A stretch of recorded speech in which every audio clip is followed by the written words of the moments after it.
Une certaine forme d'intellectualisme médiatique mêlant narcissisme pathologique, complotisme et discours clivant est observable dans l'espace public, notamment sur les plateaux télé, les réseaux sociaux et dans certains cercles d'influence. Les mécanismes en jeu et des conséquences de cette dynamique peuvent s'analyser ainsi.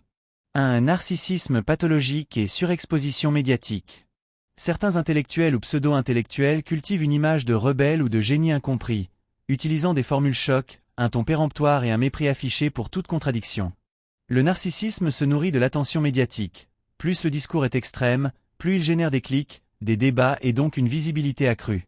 La prétention intellectuelle, jargon superflu, références obscures utilisées comme des armes, sert à impressionner le public tout en éludant les faits. 2. Complotisme comme stratégie de distinction. Le recours à des théories marginales, ou carrément conspirationnistes, permet à ces figures de se positionner en dissidents, tout en flattant l'ego d'un public qui se croit éclairé. Le complotisme offre une illusion de profondeur. En prétendant révéler des vérités cachées, ces intellectuels contournent l'exigence de rigueur factuelle. 3. Discours clivant et post-vérité. La radicalité verbale est un outil de fidélisation d'audience. Elle crée des ennemis communs, les élites, les bien-pensants, les journalistes vendus, et renforce l'entre-soi. Le rejet des faits gênants, statistiques, travaux scientifiques, est compensé par des anecdotes, des sophismes ou des généralisations abusives.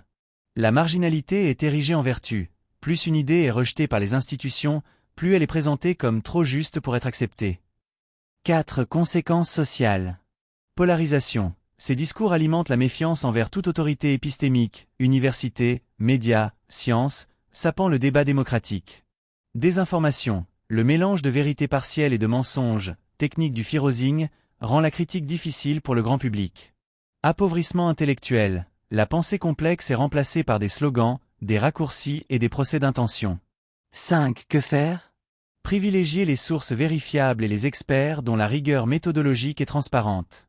Dénoncer les stratégies rhétoriques, ad hominem, amalgame, faux dilemme, plutôt que de se perdre dans des débats infinis. Résister à la séduction de la radicalité. Un discours n'est pas profond parce qu'il est violent ou obscur. En somme, ces dérives illustrent une crise plus large de l'autorité intellectuelle à l'ère des algorithmes et de l'économie de l'attention. Le remède passe par un retour collectif à l'humilité épistémique, la reconnaissance que la vérité exige des preuves, pas des postures.